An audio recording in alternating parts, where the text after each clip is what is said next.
And welcome back to my live stream of the revamp of When the Night Comes by Lunaris Games. Last we left off, we just finished Chapter 5. We had infiltrated the Enforcer dungeons to find out what the heck's going on, and we still don't know for sure, but we have some hints. And it ended on a cliffhanger with Aurora stumbling into our room, bloodied and scratched. And you're there with your love interest, whoever that might be. In this case, it's Omen. So we've left off on a cliffhanger, and we're going to pick up right there. Hunter Dubois. I think I may require your assistance. You think? Her eyes quickly take in the sight of Omen and I standing before her. Duty will suffer no distraction, will it? My cheeks burn with what Aurora might have almost borne witness to, and behind me I can all but feel Omen's similar embarrassment. His hand rests lightly on my back, however, a spot of warmth, his tail flung loosely around my waist. That is the cutest image ever. He isn't running away, and that feels like such a reassurance. So I'm not sure how grateful I am to know that Aurora will notice this too, but that will have to wait. I step forward and offer Aurora my hand, and she smiles, so that wide-eyed, almost off-putting one as she accepts my help into the room, pulling the door shut behind her. What happened? Where are you hurt? Rest easy, Hunter. I'm more than capable of getting myself out of trouble. Her face falls serious, and Aurora leans back on her heels, exhaling. She looks a lot like she regrets coming here in the first place.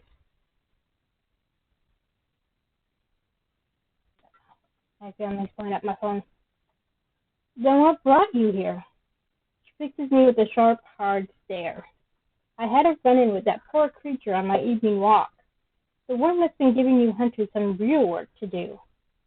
My blood runs cold just at her words. More, as a matter-of-fact way she says it.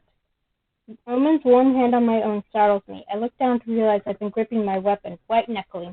I have to make a conscious effort to release it. Yeah? I give him a grateful glance, to which he smiles and clears his throat. He steps between us, unaggressive yet distinctively shielding. Where? How? Who else knows?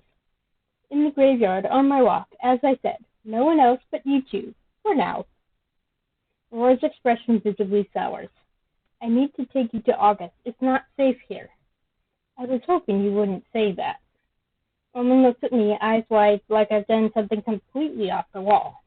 I stare back, wondering if he expected me to simply sit here and interrogate her on my own. Well, the thought is tempting. I want to know the truth in its entirety right now. If I have to talk to Aurora about important matters at any length, I might as well pack her into the same room as my enforcer. Maybe they can outbitch her. I love that. Very well. Omen is still studying me, but this time there's visible concern on his face. Warmth blooms in me. I want to reach out, to touch his face and kiss him and tell him it's fine. I refrain. There'll be a time for that later. I will make time. Oh, yes. Or, guess we're going to indulge because we can. Omen, come here a moment. I grab his elbow and pull him towards the corner of the room like I want to discuss something privately with him. And I do, but as he leans to me, I quickly press a kiss to the corner of his mouth. Oh, he feels hot, literally. His face burns where it's so close to mine, the heat almost unbearable. I stifle a laugh and quickly glance at the tails of his hair, wondering if they're on fire. They're not, but black is creeping into the whites of his eyes. I'm sorry we were interrupted.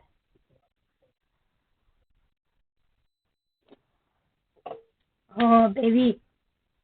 Omen clears his throat, glancing at Aurora behind her back. Aurora, who I refuse to look at right now, fuck her for a second, then back at me. Okay. Are you sure? You can come with us. But Omen is shaking his head. I suppose dragging a blood-stained woman through the crowded tavern below is a bad plan. But again, she must have been passing to get to us to begin with, so Yeah, okay. Point taken. What? I do not, in fact, know this. I remember checking once, but how? How did I miss another entrance? What kind of inn would it be if there weren't at least two entrances? Omen winks and presses a finger to his lips. Cheeky bastard.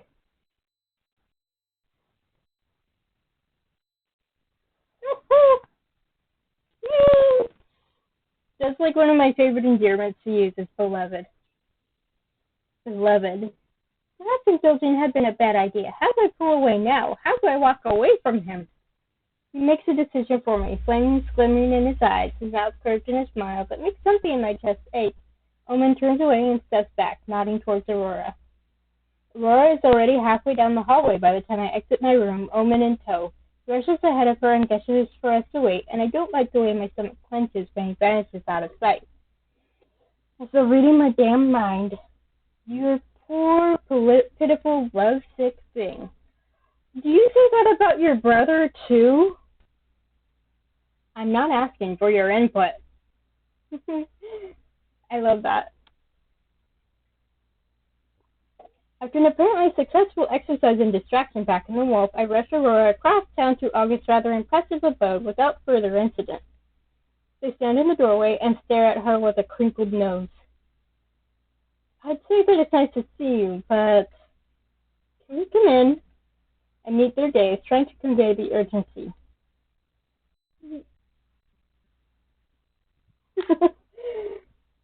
Yeah, buzz things are a pain to get out. Noted. I'm taking my surroundings, and this home couldn't possibly be owned by anyone other than Augustus Willenheim. This is beautiful, August. Thank you. It's nice having my own little sanctuary, though I don't spend as much time here as I would like. I tentatively take a seat beside them, both of us glaring at Aurora across the expensive coffee table. Aurora clears her throat, her eyebrows climbing high as she stares at us from across the room. Can we start? I'd like to go home if we can get this over with quickly.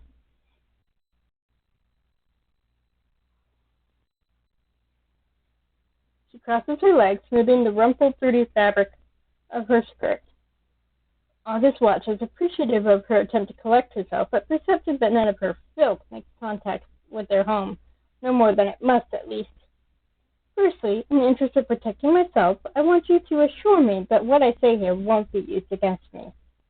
From what I gather, you're working against the enforcers, so I suppose you do well to agree to this condition? August looks at me for confirmation, and I shrug, knowing that she's right. We can't afford for her to go to them at this point, to go to anyone but us. It stays between us. Good. Now, I understand that you're aware that the level of creature activity has increased here in Lunaris as of late, Enforcer Willenheim. August nods, and I said Augustus. I mean, that is their full name, but they're going by August for a reason. Yes, but Harry has done an excellent job in putting systems in place to ensure that we're on top of it. The number of fatalities has significantly dropped in the last year, if that's what you're getting at. Aurora hums, contemplating this statement with a tilt of her head. Lunaris has the lowest mortality rate of any town in the whole of Escria until very recently. Did you know that? They shift uncomfortably in their seat, avoiding eye contact with the both of us. She's playing a game, almost mocking August's obvious intelligence, I presume. Of course I was aware of that, yes. Don't you think that that's awfully strange, that all of a sudden one of the most peaceful areas would turn into the epicenter of creature activity? That one day they began descending upon us in droves, stronger and faster than before. Did no one in your agency investigate a potential cause? I look at them again, assessing their reaction. My interest is considerably piqued. Lunaris was never on my radar before I was called here. I only knew of its existence because of Harry and James's notoriety, so I certainly didn't know of this. Escria is made up of cities and towns far larger than Lunaris, so for Aurora to claim that this sleepy little place is the hotspot for creature activity is beyond alarming. August? With a deep breath, August responds.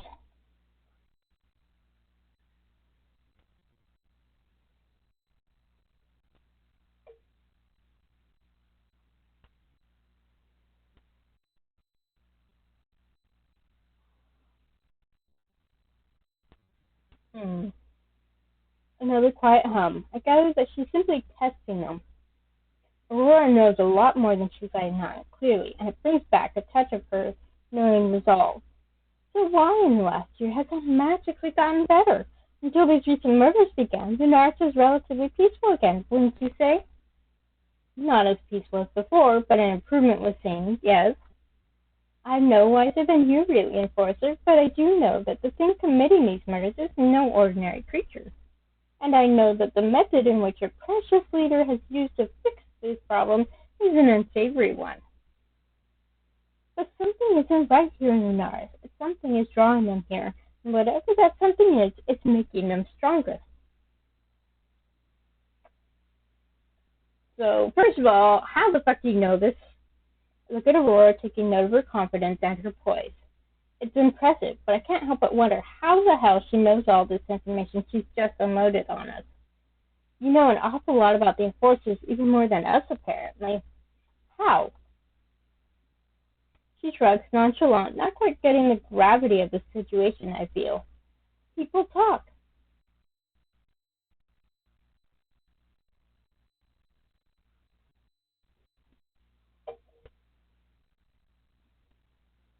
Believe it or not, there are people in this sad little town that are more afraid of the Enforcers and your hunter pets than they are of the monsters. Ooh, hunter pets. Oh, you're gonna get it now. They see you talking to the things that live in the catacombs, the vampires, the lycans, the demons. They may smile and seem friendly, but they are just as much of an untamed creature as the ones that lurk in the woods that you don't allow to drink in the tavern or sleep in your beds. Okay, well, what the fuck happened? Tell us what happened last night. How did you find the creature? Aurora daintily clasps her hands in her lap, taking her time to respond.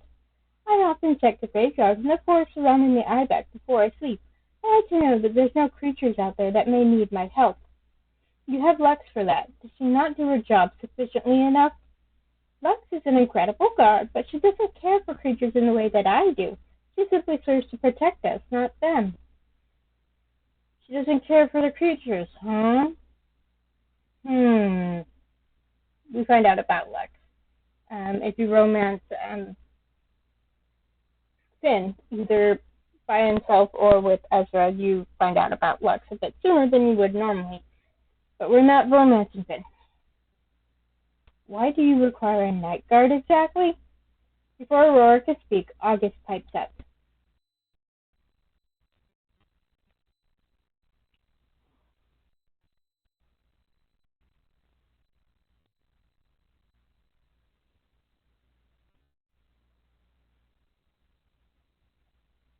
If you hadn't already noticed, the Ibex isn't exactly popular around here, so we assigned Lux as an unofficial guard to keep watch.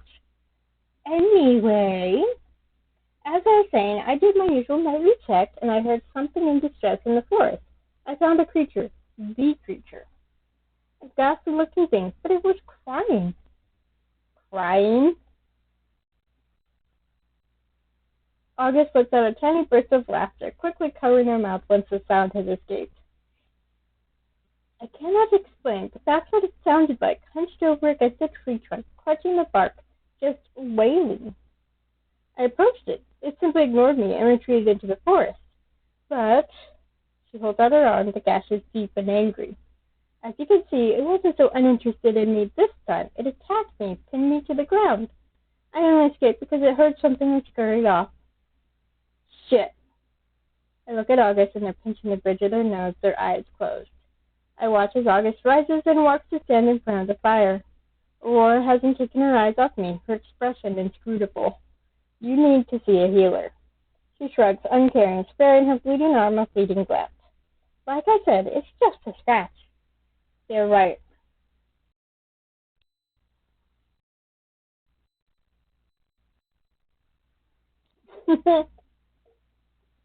You should seek out Ezra. At least we know he'll be discreet. She stands and quickly heads for the door, as if the moment to leave this place couldn't have come sooner. Before she reaches for the handle, wait. Yes?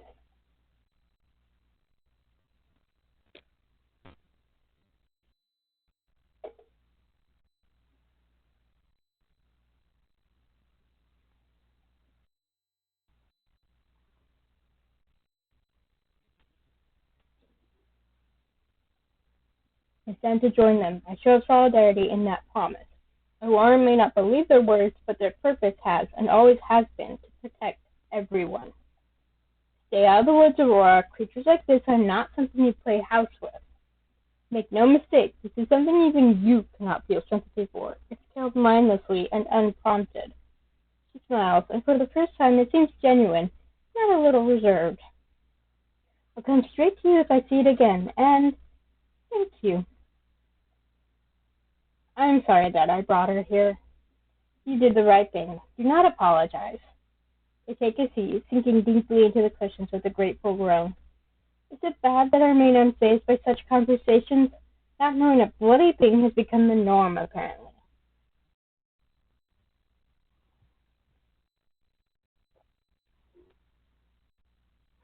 Oh.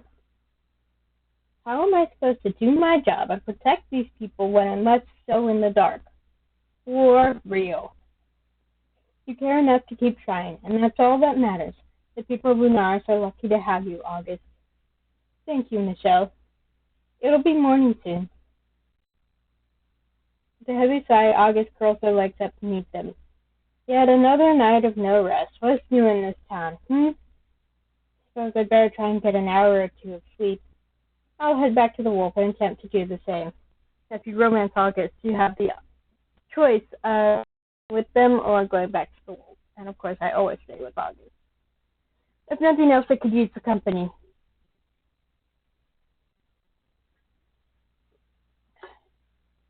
We'll reconvene tomorrow. Sleep well, Hunter. I wake barely refreshed, but with an inkling. A gut feeling, or something. The ibex is more desolate than I remember.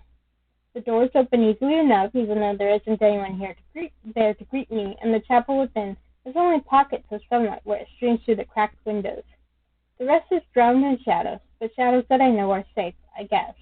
My instincts warn me of nothing else other than the two bright presences perched atop the dais at the far end of the room. And as they're here, I don't need to worry about my own safety. Strange that I feel that way about two demonic entities of the highest class. Me, a hunter, alone in this abandoned temple like the plot of some corny horror novel. Elaine and Omen's conversation peters out as I close the door behind me and approach them. Where they tilt their heads in perfect synchronization reminds me eerily of the Woodridge twins, but their expressions are quick to change to big, similar grins. Michelle! Omen hops off the dais and starts towards me, arms outstretched. I see a flash of sheer relief and happiness on his face, opening my arms in surprise before he hovers around me, pulling me close. His warmth is a shocking contrast in the winter chill, but not an unpleasant one. As I hold him, a flood of relief leaves me almost lightheaded. He's fine. I'm fine. How soon before this changes? I let my chin rest on his shoulder, breathing in deep the scent of him, of brimstone and heart. Feels like a small, comforting eternity before he lets me go. His hands come to rest on my face, however, and Omen tilts his head, eyes searching my expression. You got to August safely? Yes, and Aurora was cooperative to our questioning, too. I suppose we're long overdue for miracles. Omen lets his hands slide to my shoulders, then down my arms, where they stay. I also remember you being much shyer than this, so that's a second victory for me, I suppose. Omen? Shy? We both nearly jump with musical laughter. Omen turns, and I let past him just in time to see Elaine coming down to meet us. She's looking much better than when I last saw her, though she wasn't so bad off then, either. There's a spring in her step, and her aura feels the same as her brother's, if maybe a little harsher around the edges. She gives me a curtsy, showing off shiny boots, and also the lash of a long, gold-jeweled tail. It's nice to meet you properly, Elaine. Much the same. Brother speaks well of you. Elaine presses a finger to her lips, suddenly pursing them in thought. I let her examine me at length. No reason for concern when Omen is a reassuring presence by my side. But then she sticks out her hand.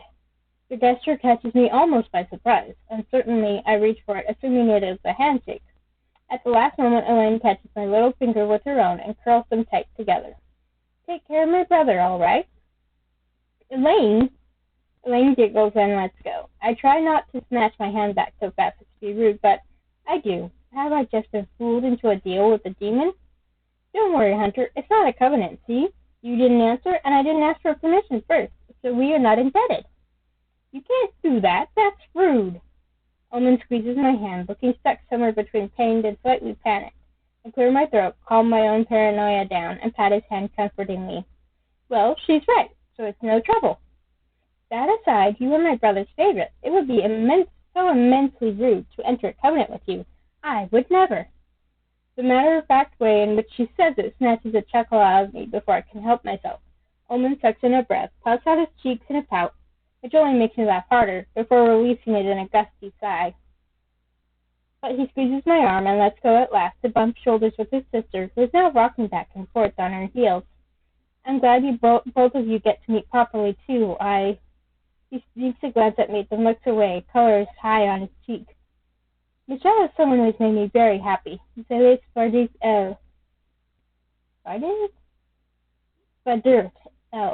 go. Elaine tilts her head at me, a lock of auburn hair tumbling down her shoulder.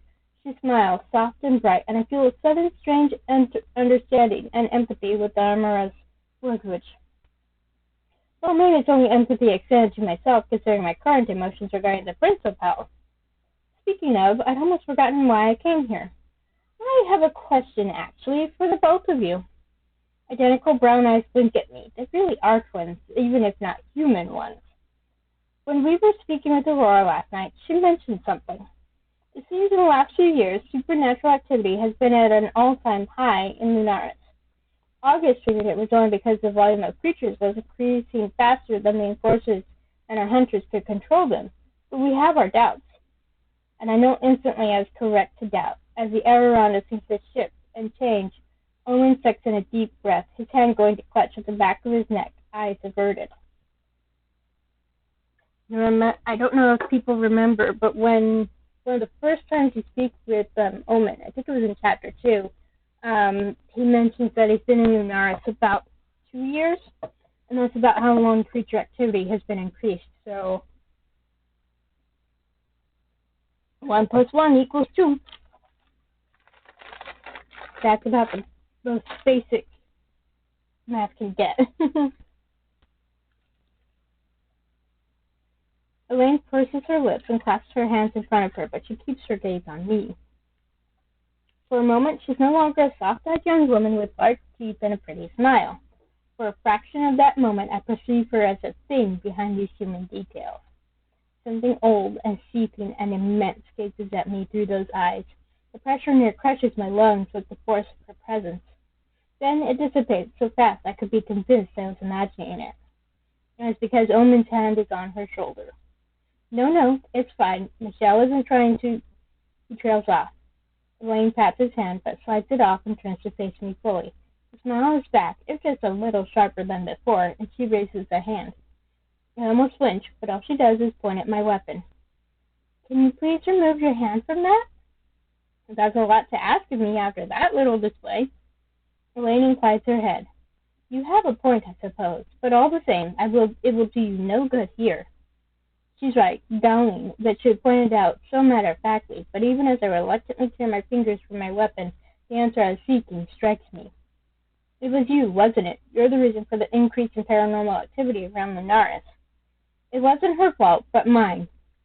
Omen is still rubbing at the back of his neck, as though worrying an old scar. They meet my gaze, whose aura is dimmed.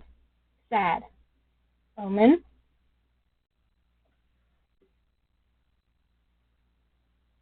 He pauses, mouth moving without sound. Elaine shifts on her feet where I watch her from the corner of my eye, but she doesn't move. Her presence is once again extinguished and kept tightly under control.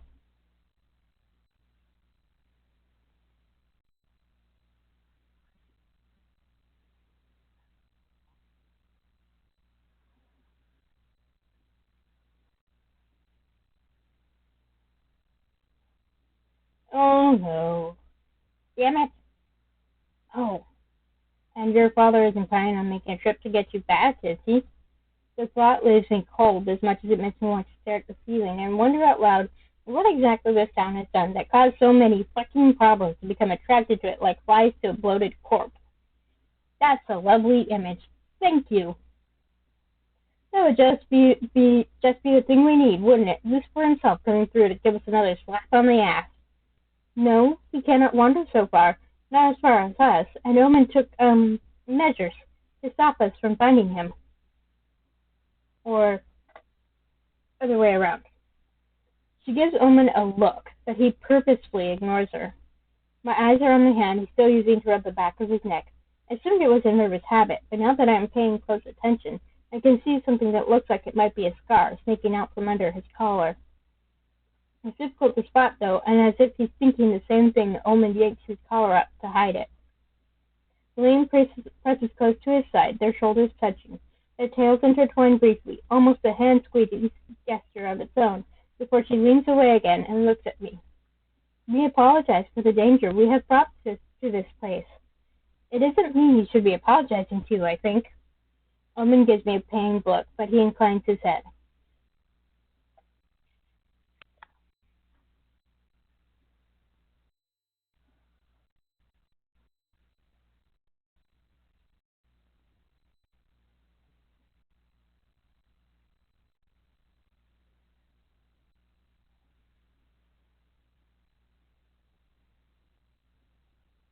He trails off, looking at something behind my shoulder. I turn to follow his eyes.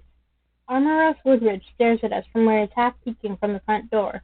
His eyes widen like a cornered rabbit when he realizes we've noticed. But before I can even open my mouth to reassure him, Elaine makes a gleeful little noise and runs to Armoros. Ah! Omen snores, the sound almost a laugh. I was almost afraid that you don't like him. He kept the news of Elaine's arrival from me. That should be enough for me to resent him. He says that, but his eyes are soft as we look on. Elaine is holding Armoros's hands now. He looks remarkably less afraid, and whatever they are talking about is too low for me to hear, but his smile is bright. I see her smile too, and her tail curls affectionately around his waist. It's her brother's curls now around mine.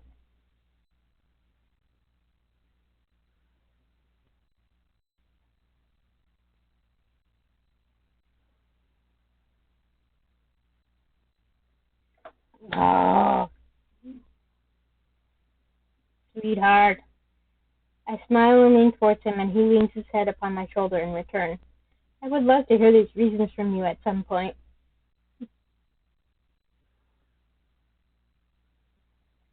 An entire day with you? That's the dream. Omen leans back and smiles at me, his eyes bright. Yay! Oh, we're gonna. Then Omen kisses me. His mouth is hot on mine, but gentle. So gentle. I press into it, unconsciously running my tongue over his sharp teeth. I would have been tempted to deepen it and draw it out. There's someone that cleared their throat pointedly behind me. How come you get to be all up in each other's business while I and Armoros had to sneak about the graveyard? Because Omen might have torn up the boundary between worlds, but his sister didn't tear up the entire town's sense of security and safety, is what I want to say, but I refrain. At this point, that's just petty. And out at Armoros when he glances at me. The way he seems to jump a little before smiling back is almost amusing. Have you come to fetch me, or have you come to fetch Elaine? Neither, actually. I've come to tell you that Aurora will soon be here. I wanted to... Trails off uncertainly. Probably not that sure about betraying his sister's view on things yet. I'm not sure how much of that I could sympathize with. But after the mess last night, I'm nothing not glad I don't have to see her again just yet. I have a feeling she would have something galling to say about this whole business. Business I should also make a report on. I scratch my head, think about what exactly will go on the mission report for this entire mess. Just doing so is already causing me a soul-deep pain, but later, when I've actually gotten a chance to unpack everything. Omen and I share a smile. He leans in and brushes his lips with mine. Can I come to you later? Of course. He threads our fingers together, squeezes, then releases me, disappearing into the darkness of the dais. I linger for a moment, watching Armoros and Elaine's conversation. Armoros is smiling at something she says, and the last thing I see as I turn away from them is Elaine kissing his cheek. Aw, that's sweet. Oh, I also wanted to make a comment. They're like the only two characters who are completely buttoned up. Everyone else is showing off their tits. You know, Metaphorically, but no, Armoros and Elaine are both buttoned up. I don't know if that means anything, but just throwing that out there. The streets are dead empty when I leave. It's eerie almost, this sudden stillness, as though the town itself is instinctively aware of the ruggedness it's experiencing, withdrawing into itself. I wonder, truly, how much the people know, how much they're willing to know. From what Aurora said, it hasn't always been this way for Lunaris, but I find it hard to imagine this before. It must have been years ago, according to what she said at August. But all Omen and Elaine have done is confirm that there was an increase in supernatural activity, not what the enforcers here have done to combat it. Exactly. Nor did their affirmation lead anything to ease the growing dread in me, the one that's been sitting like poison in the back of my mind since I first started snooping in August's office for Aya's records just a few weeks ago. Has it been a few weeks?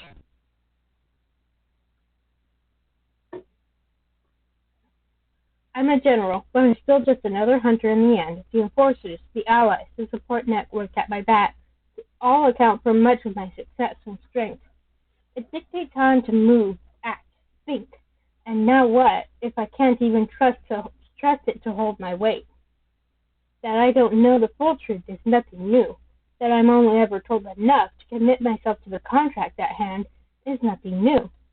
But those deliberate acts of withholding information have always been passed off as an attempt to protect the hunters, and for the most part, that's been true. Not this time, though. This is... The sound of a bird taking flight snaps me out of my thoughts. I shake my head, blink, and look up to the sparse, twisting branches of the forest. Somehow, my feet have taken me here, taken me on a path I didn't know I could remember so well, actually. When I look down at the ground, I see the rock to which Alcar hides his cave. He hasn't bothered to keep the trapdoor concealed, I realize as I walk around it. There the entrance is, inviting to all. Thinking about the half-lycan, I doubt that's true, but... Hesitantly, I kneel by it and knock. A long moment passes with no response. Just as I was beginning to feel silly, it's daylight. He's probably in town. It suddenly swings up so fast it nearly hits me in the face. Alcar tilts his head, ears perked. His expression slowly morphs into a grin, if a tired one. You got a warrant? That's not what guests bring with them on a house visit, Alcar. Depends. I shift, intending to sit, since honestly I'm not sure if he's going to let me into his house. The moment I start to, however, Alcar retreats back into the cave with a beckon. He's already gone, and if I don't follow, the trapdoor is going to fall on my knees, so I hastily follow him down. The latch is a little difficult to work out, but after a moment I manage to fasten it the way I think it's supposed to be fastened. Not necessarily certain if that's correct. By the time I get into the cave properly, which looks the same, with just a bunch of messy blankets and pillows on one of his benches, proves that I really did just wake up, Alcar is already across the room. I watch him throw firewood into a small stove and put a kettle on to boil. What brings you here, mighty hunter? Instinct. Alcar throws me a smirk. He opens an iron chest next to the stove and pulls out a jar of something dried, then joins me by the cushions. Prying the lid open, he offers me the treat. Is this dog chow? If you're a dog, everything you eat is dog chow. So, are you a dog? No, mate, it's fucking candied fruit. I snort but take a piece. So I'm not under arrest. Nothing has exploded in the town that I know about. You cut your feelings on something? No, It is then I realize I don't know what the hell I've come to him for, really. Comfort? Going to Alcar for comfort? Not likely. Well, I mean, if you're romancing him, yeah, but we're not romancing him. So now that I'm here, there is something I need to tell him. The hunter you attacked, well, the one whose attack you were in prison for, I should say. Alcar's wolf ears immediately flattened to his head. I could see his jaw clench, but he looked straight at me, red eyes sharp. Yeah? His name is Azazel. We found signs of him in the dungeon. Alcar inhales sharply, then sighs, the relief evident in the drop of his shoulders. But then he raises his eyebrows.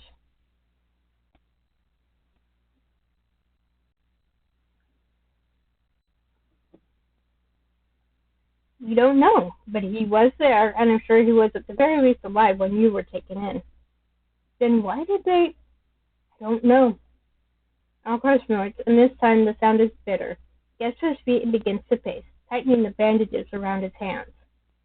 I can feel his upset, the intensity of it, and under all that, brewing resentment. I can't blame him. You keep using past tenses. What happened to this Azazel bloke? I don't know that either, which is the problem. Alcar pauses and looks at me in disbelief. After a moment, however, he sighs and comes back to sit down again. Guess that's why you're here. To tell you? Yes.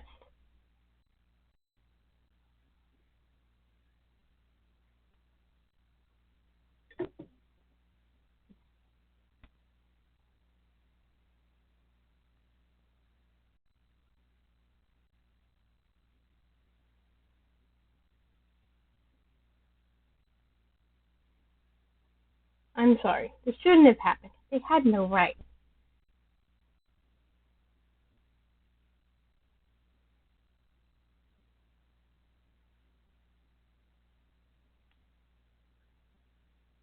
And this decision, um,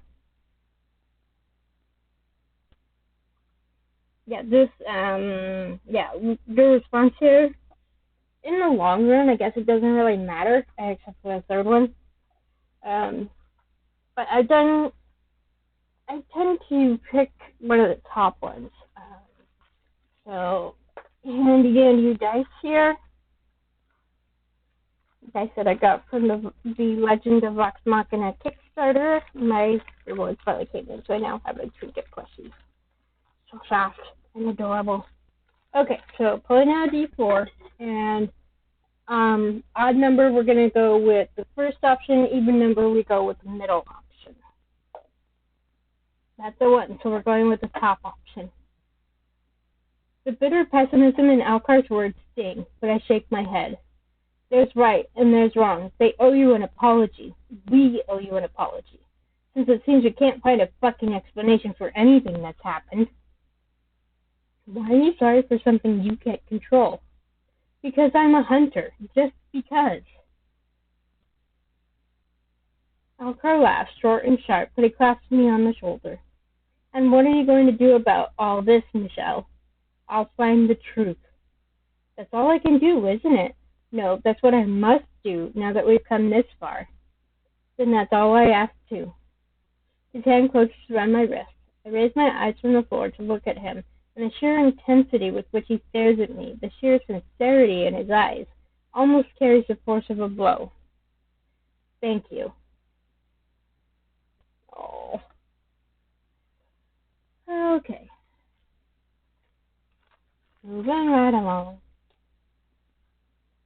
I venture deeper into the catacombs, the darkened tunnels becoming somewhat familiar to me now. I hear a quiet laugh, and I smile to myself as a figure appears from the shadows. What's cooking, good looking? Hello, Raven. May I escort you to Lord Casimir's lair? I mean, not that you have a choice. I'm terribly bored.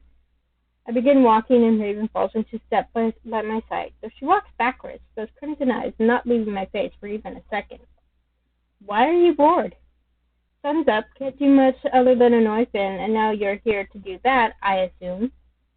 More like work, I suppose? She snorts again, and is quickly becoming a familiar sound. He works too much. All of you do. Then she skips to a stop in front of me as we reach Finn's door, her hand raised. Listen, I just want you to know we have your back. Not that Finn wouldn't have already told you that, but it's important to me that you know. The way she looks at me tells me I can believe her, that Raven is loyal to a fault, and that I'm lucky to have such allies. Thank you, Raven. I appreciate that. Sweet. Now, go to your boring, important people stuff, I guess. I'll try not to interrupt.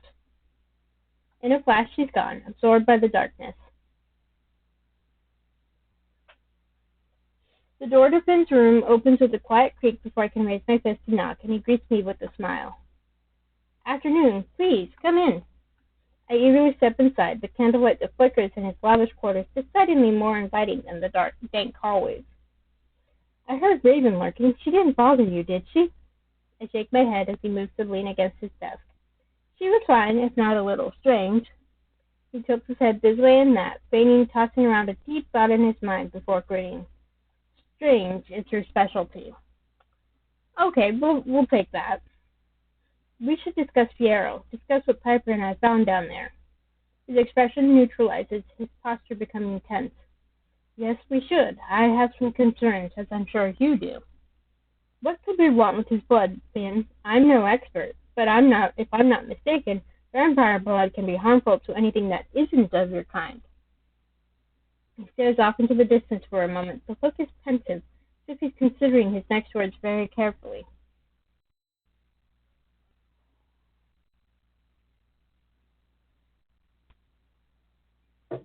That's an odd question.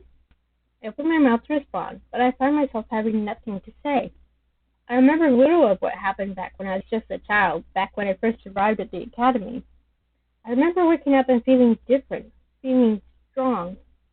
I frown, frustrated I can't recall such a pivotal moment in my life, the moment that quite literally made me who I am. I can feel him watching me carefully, and when I meet his gaze, his eyes are sad.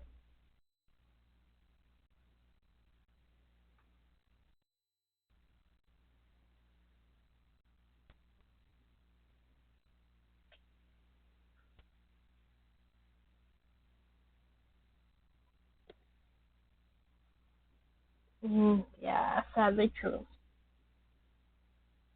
If they're taking Fiero's blood, it's not with good intention. Vampire blood can be incredibly dangerous if used with malicious intent. We need to get him out of there. I search my brain for ideas, solutions, anything. The silence we stand in is heavy with the contemplation, and something hits me. When I first encountered the creature, it almost felt like I'd been thralled, as if it had compelled you to just freeze. It manipulated you. Manipulated. Then something clicked. Let's talk about Pharaoh's abilities. Pharaoh is an empath, right? He can both feel emotion and manipulate it. Yes, and he's incredibly powerful. Levi wouldn't have looked at him twice if he wasn't different. There are other vampires that have such abilities. Even I can influence people's thoughts, but not to the extent that he can. I think about the implications of that kind of power falling into the wrong hands, how they leave me feeling wet and in place. Can these abilities be transferred, say, through consuming his blood? I can't say I've ever heard of such a thing being done, but it's certainly not impossible. That creature, if it has been given his blood, why? What could that possibly achieve? I take a deep breath, trying to gather my thoughts. Already they're heavy in my mind as what this might mean. So something new, something powerful. The rumors you've heard about the initiation, can you tell me? He grips the edge of his desk, the wood creaking beneath his fingertips.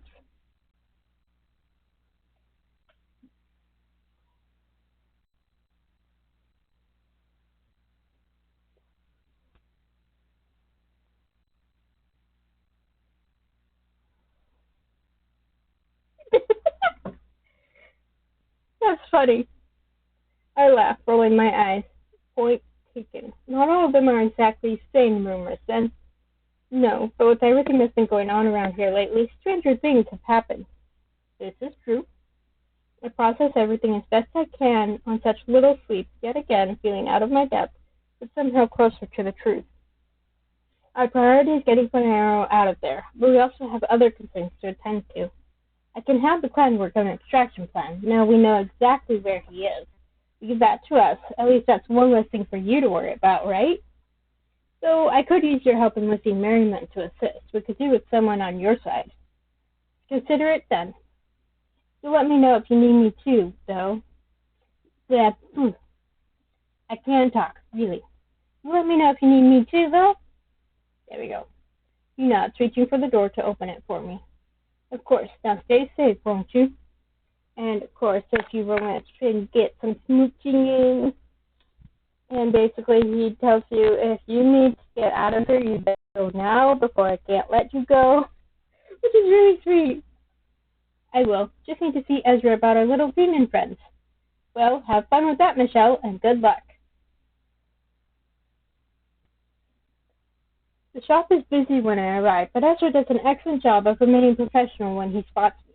I linger in the corner while he rings up his final customers, surveying the volumes upon volumes of magical literature he has on display. The sleepy white cat from before is curled up on the countertop, and she lazily raises her head when I approach as the bell signals that the final customer has left. Her eyes glow a vivid aquamarine, and she's certainly unlike any feline I've seen before. You know, technically, white cats with blue eyes are deaf. Coco is not deaf. Her name is Coco, yeah. I spoke ahead of time, but yeah. I love cats. She scratches her chin and she purrs her thanks before gracefully jumping down, heading for the back room with a swish of her tail. She's got a bit of an attitude problem. I think it spoils her a little too much. Cats always have attitude problems. How long have you had her? His mouth twists to the side while he thinks. She followed me home one night when I was a child, maybe 10, 11 years ago. That's pretty long lived for a cat. She's not exactly a normal cat, but I've never really bothered to find out what she might be or where she's from. She's just Coco. We'll value her privacy. Fair enough.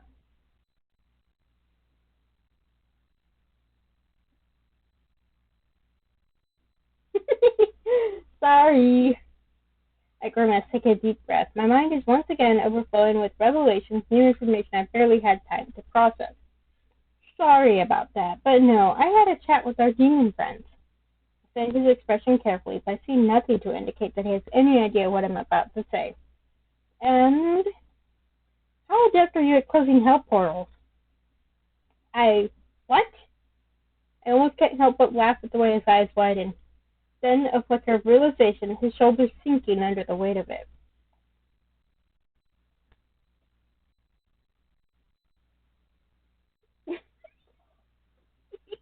You never expect Ezra to say fuck. Obviously, your friends, you're going to bolster him.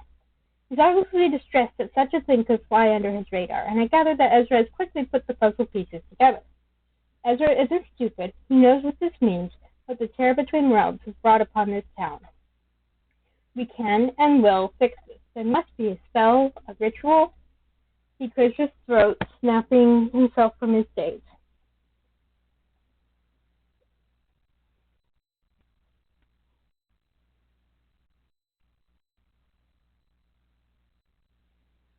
August? He smiles. Oh, yes. Oh, yes. You got this. I don't doubt either of you for a second. I look at him as he processes all of this, his fingers visibly twitching at his side, eyes flicking through the endless rows of books that line his walls. Ezra, I know you can do this. Please don't worry. He offers me a smile, but it's a sorry thing. Timid, almost.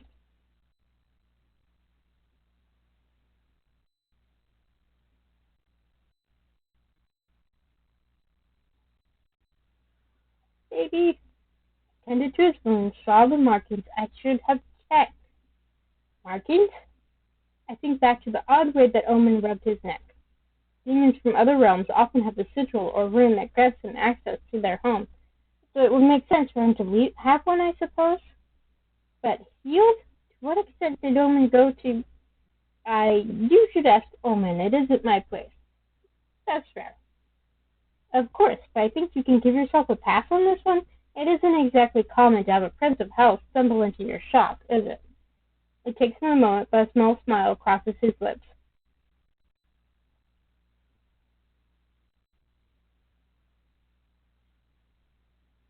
Now, do you want to tell August, or shall I? A very loud burst of laughter tells me I might be the one tasked with such a pleasant conversation. Excellent. But not going to August just yet. One more person to talk to first. Piper opens the door with a smile as I advance to the next stop on my tour. Afternoon, just gonna stand there or what? I roll my eyes, kicking off my boots as I enter. We take a seat upon the sofa, Piper tucking her feet beneath her, relaxed in her surroundings. I had an eventful evening. She sits a little straighter, eyebrow quirked in interest. Oh, yeah? Yes, with your favorite cultist, actually. The noise she makes is interesting. Ugh, her, how awful for you. My sympathies. Rather you than me, though, I suppose. What gives? Oh, you know, the usual, just for making friends with the thing terrorizing us. Normal cultist stuff. I wish I could say I'm surprised. Was it at least a productive conversation? Yes, it helped, which is better than nothing, right? Better than nothing. Take a deep breath, considering my next words carefully. We should talk about Aya, about what we found down there. Her shoulders slump, and she averts her gaze, her eyes sad. Yes, I haven't stopped thinking about it all. Piero, Aya, everything.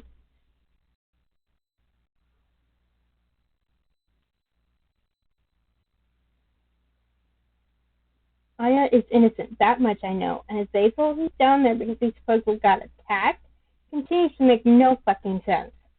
I agree with her, but we have little time for frustration. We have to begin acting. Now. The clan are preparing to get Piero out of the dungeons. We can't leave him in there. Not now we know what they're doing. Finn was wondering if you'd mind assisting them. Of course I will. Anything to stick it to those arsehole enforcers. So, of course we're going to mention the blood. I feel a little stupid for having such an idea, but after what Finn told me about the blood, I can't get it off my mind. When I encountered the creature, it was almost as if it had thralled me, like it sapped away all of my free will. Piper frowned, shifting a little closer, waiting for me to continue. What if they're taking Piero's blood to give to this creature? To make it stronger, better? It takes a while to respond.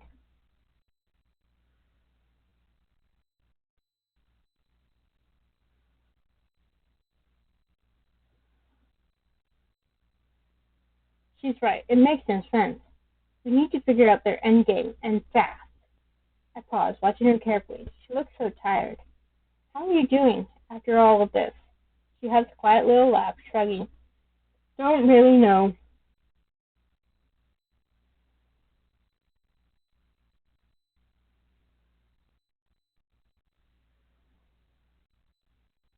Oh, Piper. It's going to be okay, Piper. It has to be. Right, how could it possibly get any fucking worse? I grimaced and Piper laughed. Don't say that. Now we're really fucked. With a groan, I reluctantly tear myself from the comfort of her sofa. The mere thought of dragging myself across the street to the wolf makes me want to weep, but I really should check in with August. I need to go and visit our dear enforcer. Have fun with that, I suppose. She crinkles her nose in disgust, and I can't help but laugh at the expression. Thanks a bunch. I head for the door, trying to look at her one last time when she yells, "Wouldn't want to be ya." Oh, Piper. This is the reason I love her. In the aftermath of what we learned, August and Ezra were quick to action, gathering supplies and the instruments required to perform the spell. That was the first day. Then time stretched on. 1 day, 2 days, 4, a week. Knowing that everything was leading up to this moment and that it might not even work was stressful, to say the least. I'm sorry, but I was just thinking of that Dr. Seuss poem, 1 fish, 2 fish, red fish, blue fish. What if they couldn't close it? What if the creature is still that strong without this unseen force feeding it? Those worries lingered, but I found ways to distract myself. I hunted nightly. I spent the time training with Piper, studying with August. There's also Omen. Stolen moments with him amongst all the chaos, moments that only solidified my feelings for him. Then a knock at my door one night. The news I've been waiting for. I step outside just in time to watch the sun set over the horizon. The sky darkens and the clouds are tipped with orange, then purple, until all that hangs over me is endless black. That's not foreboding at all. Somehow I feel lighter than ever as I head for the forest, a funny kind of hope settling in my gut. Ezra and August are strong alone, but together, I think back to that moment in Ezra's shop, the reconciliation between the two, the shift in how they hold themselves, a weight finally released. Together, I have no doubt that they're unstoppable. There's only one way to find out. Omen and Elaine had entered our realm right on the edge of town, just as the cobblestones fade into dirt. The trees are denser here, everything a little less ominous. I find Ezra and August exactly where they said they would be, both of them looking a little pensive. I love that August has a special outfit for doing this, and Ezra's just wearing his usual. Michelle, right on time. I know you don't suffer tardiness. Very good. Now, shall we just get on with it, I suppose? Esther has already laid out his supplies, a neat little pile of strange things you could only ever find in a magic shop. There's also a symbol drawn on the forest floor that looks startlingly similar to a pentagram, with a few minor changes. I mean, it's a hell portal. Esther catches me looking and offers me a shrug as if saying, of course us closing up portals will in many hells would require such a thing. Exactly. Just another day in Lunaris. Let's just get this over with. He pulls a vial from his belt, the liquid dark and viscous. From my experience, I recognize it as demon blood. Omen gave it willingly. I didn't stab him or anything. I think we know that, Ezra. Of course, Omen would want to help close the hell portal that he accidentally left. He's probably glad for the chance to contribute to closing it. Just checking. He pours the blood upon the ground at their feet, the faintest shimmer shining in the grass when it makes contact. They join hands and begin chanting. Mineas Mina and Ione from the fire of earth. Qua Mina Iam Saz to the fire of hell. Okay. Let's just enjoy this beauty, the difference in how their magic manifests for each of them. Like, August is just these beautiful, abstract, almost Art Nouveau designs. And then they have that third eye thing going here. And the ice of Link. And then Ezra, it looks like vines to me, which makes sense, given that his focus is on healing magic. Okay, so August's eyes are still blinking, but Ezra's aren't. Interesting. The shimmer grows in luminosity, pulses brighter still until it's almost blinding. I step back, watching as their grip on one another tightens, their eyes aglow, legs shaking. Ezra almost falters, but August holds him steady, gives him strength. Qua says much is sad. He called to he who rules this realm. Yiz Kokwa. Close this gate. The ground beneath their feet rumbles. It stutters and shakes from their incantation. A vibration I feel deep in my bones. Yiz Kokwa. I mean, it's the same as before. Close this gate. Then, stillness. Silence. Slowly they release one another, exchanging appraising glances at their current state. There's some haggard breathing, but they're apparently fine. They turn their attention back to the tear. Or former tear. Is it done? Did it work?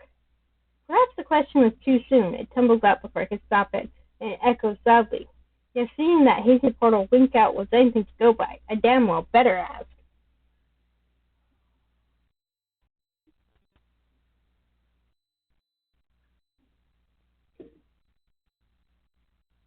That's good.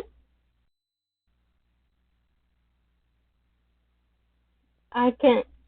Ezra is interrupted by a chorus of yelling and terrible screaming. As if all at once the air is kicked from our lungs, and whatever brief moment of relief we had is extinguished at the sound.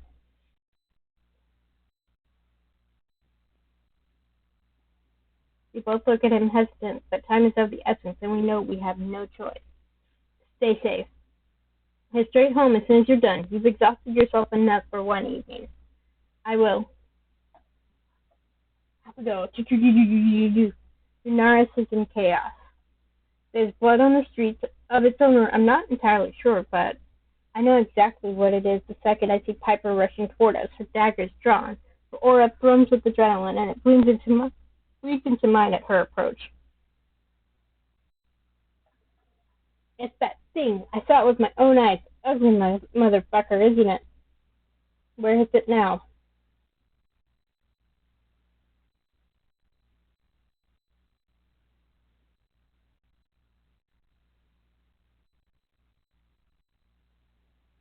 Good. No one should face it alone. Michelle is right. Cannot risk losing anyone else. Especially not you two. I look around and see the fear etched across everyone's faces. The creature hasn't made it this far into town in years, not a hostile one, anyway. They must be terrified. We have to do something to show them that we have this under control, no matter the circumstances.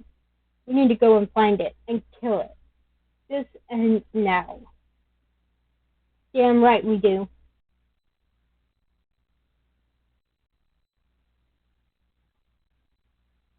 Now, if you romance Piper, she goes with you into the forest. I look off into the distance, the forest calling to me. The tips of my fingers tingle, every nerve ending set alight as my adrenaline spikes. Well, I'm the thing that monsters have nightmares about. Let's finish this. We head towards the forest, leaving the town in chaos behind us. I stop dead in my tracks as the houses fade out, something telling me to pause, to think. August, you should stay with Piper, just in case I pause, taking a breath. I can handle this. Hunter Dubois, I don't doubt that, but I'd hate to leave you alone. I smile at them, and they throw me an incredulous look. I won't be alone. They frown, their eyes looking towards the tree line, and when they relax, I suspect they see exactly what I see. Very well, I'll fall back. Keep the townsfolk safe. They reach out and place their hand upon my forearm, squeezing gently. Their eyes are sad, but earnest, proud. Now, obviously, if you romance August, they stick with you.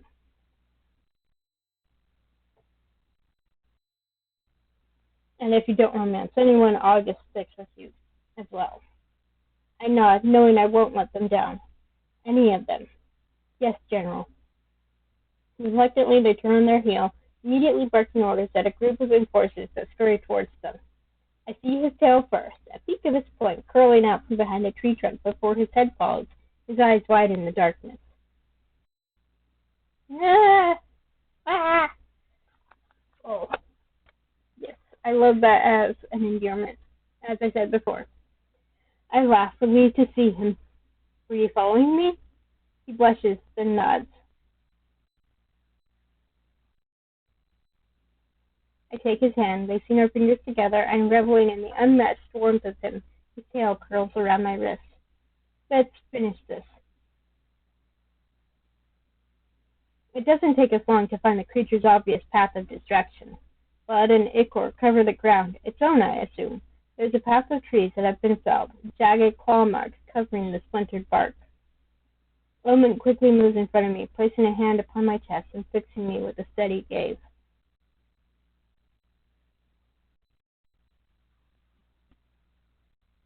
Oh, making me melt. I step closer, taking his face in my hands and bringing his forehead until it rests against mine. We'll finish this together. He reaches up to take hold of my wrist, turning his face to press a kiss to each of my palms, his cheeks pink. That's so sweet. Together. Then we see the creature lumbering into the clearing, too close to the town for comfort, too alert and entirely focused on me. Only me. Omen's demeanor shifts and changes in an instant, the air around us growing thick and hot. I idly wonder if this creature knows exactly what it's dealing with, who it's dealing with. I'll keep it distracted. I love it. So, I just love that switch. I'll keep it distracted. It straightens up, taller than I remember, but still no taller than me. Let's send this thing back to where it came from. I propel myself forward, unafraid, kicking up dirt, and Omen sets the ground around me alight, a pathway of flame, ensuring it has nowhere to escape. I throw back my fist, landing the first hit with a satisfying smack. The impact reverberates through my knuckles, and I reach for my weapon as the creature gathers itself. Omen and I fall into an easy routine, as if we've been doing this together forever. He keeps it distracted, raining flame and fury upon it as I lay into it with every ounce of unbidden power that surges through my body. We violently clash, nothing but a flurry of frenzied movements and strikes. I swing hard at the beast, erring to stick to my typical strategy of attack, not letting the furious tempo of this battle overtake my senses. However, there is a method to its madness, and its poise and posture remain, something more than brute strength keeping it steady. When finally one of the attacks connects, the creature lets out a horrific scream, something that could bloody my ears, and it near sent me to my knees. I dial back to catch myself, vision blurring.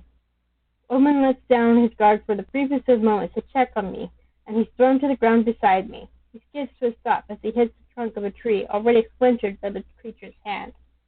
It's strong, far stronger than we anticipated, but more than that, despite its haggard appearance, it fights like I do. Dun dun dun! Calculated, precise, calm in a way no creature ever could be, ever has been. It fights like a hunter. Omen pulls himself from the forest floor, brushing dirt from his clothes, his skin aglow, a swirl of scarlet and orange, like fire. Fire! I bring my hand to my face as they circle one another, seeing crimson leaking between my fingers, staining my skin. Omen calls to me, dodging its attempted attacks with relative ease, giving it as good as it gets, but still struggling. I find myself frozen, my breathing heavy, but everything had been laid out before me, and I curse my stupidity for not seeing it sooner. As if the creature has read my thoughts, as if it knows that I figured it out, it gives something of a smile with that grotesque maw. It pushes Omen aside once again with a startling display of strength, like a mere afterthought, and heads for me, transfixed. Its eyes are constant on my form, long, heavy strides, gaining quick momentum in my direction.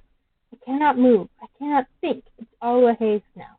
The only coherent thought I have is, if I'm going to die here, all I can hope is that Omen makes it out. It draws back its gnarled arm, and I brace for impact. It's too soon for me to steel myself against the assault, and I feel my body shocked with pain.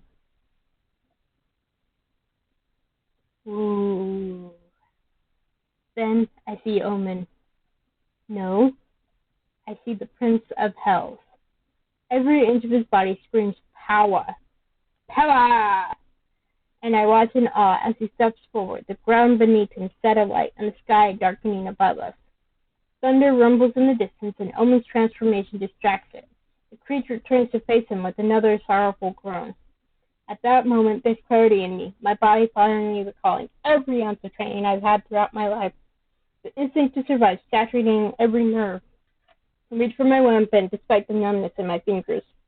I feel stronger, movements more certain, and as I see Omen pull back his fist, I strike with everything I have. I drive my weapon into the back of its neck with a guttural scream. It swats at me blindly like a wild animal, trying to shake me off. It stumbles feverishly in random directions, but considerably more sluggish than before. Again it attempts to remove the thing that will help it meet its maker, but I relent. I hold on, plunging it deeper until I can hear the sickening crack of bone. The creature's voice is smaller now, shaking and shaking, as if the life from it is violently torn asunder.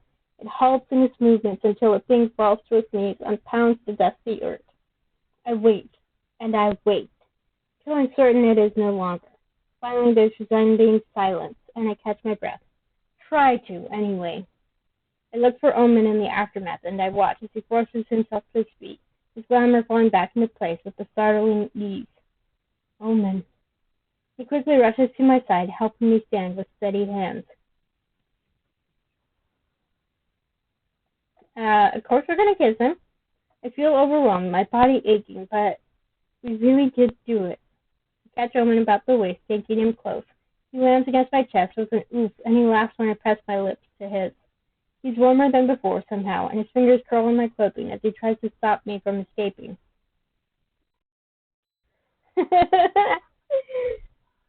I shake my head, clutching his shirt, just needing to feel him close. I should find August.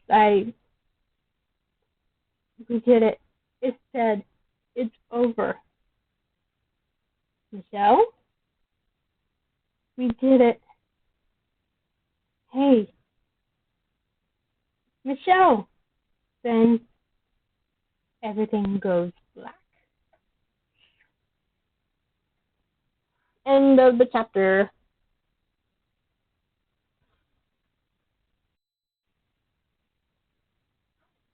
So that's it for this week.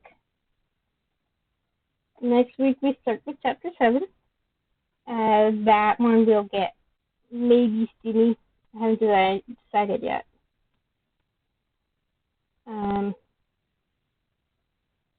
So let's look at the extras because we can. So Codex, still something missing here. It was there. And still some entries missing here. Obviously, those are supposed to be unlocked, I assume, as you played the other routes. So, obviously, the gallery is only those first 3 pictures. So, Omen, we got 5 pictures.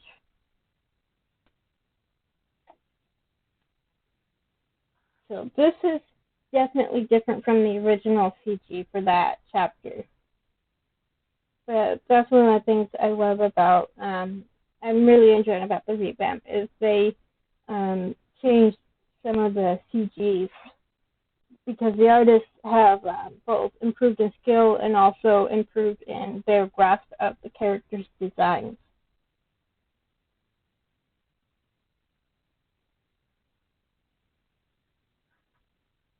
So that's cool. And then this is when you find Omen, when you choose his route. Yeah, see, this is a glimpse of Omen's demonic side, and then this is an even bigger glimpse. I don't think it's him going full demon.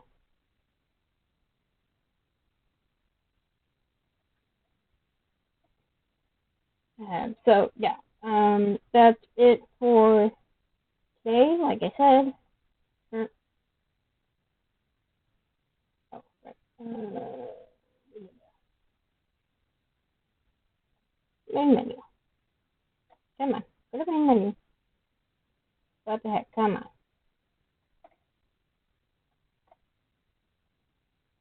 Come on. You can do it. Fine. Go this way. Huh. There we go. Yeah. So that's it for this week. Wednesday I will be back, starting with Errant Kingdom Chapter 5 for the Ambassador, Knight, and Nomad. So basically 3 more weeks of Errant Kingdom, and I don't know if they'll have the rest of the game available by then. If not, I'll think of something else. Next Sunday, we will continue with the When Night Comes ReVamp, Chapter 7, and then of course we'll go on to Chapter 8, 9, and 10, and then DLCs, which will be unlocked once we finish the main game. So that's pretty cool. And the DLCs, I'll probably do all of those in one afternoon because they're all pretty short.